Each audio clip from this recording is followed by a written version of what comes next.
So just to explain a little more about how Patricia Smith doesn't uses likes to she tells stories through her writing. I chose a few other poems by her.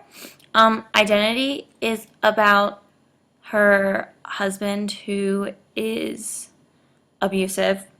Um, but actually, it's just the very last line that really shows that this is a story.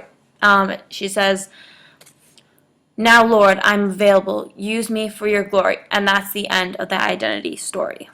So, I mean, it has story in there.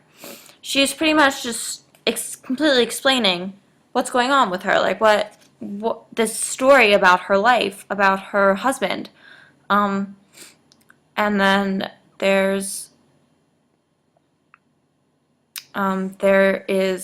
this one, Why Do I Wait So Long?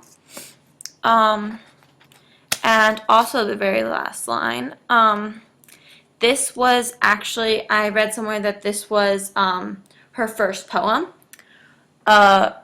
If this is true, then she's saying that has procrastinated her whole life and now will tell her story. She's telling the story of her procrastination in this poem.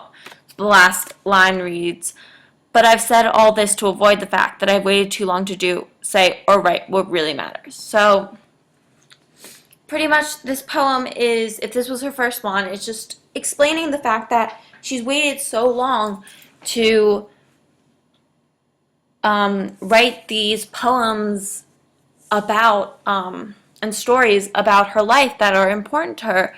And this specific one is explaining the story of why she's explaining the story of why she didn't do it. Why didn't she do it? She's asking herself that, and it's the story of that. So I think that it's important to read these poems, because a lot of the times poems, they may tell stories, but they're not almost as concrete as Patricia Smith's poems are. They're there and they're raw and they're very true, and there's something amazing about that. And there's something amazing about how all of her poems, they're not just random poems. They're poems about herself. She's expressing herself through all of her poems, and she is telling a story. It's not just some random thing, but she's telling a true story, which is so great, I believe, to be doing in a poem. So thank you.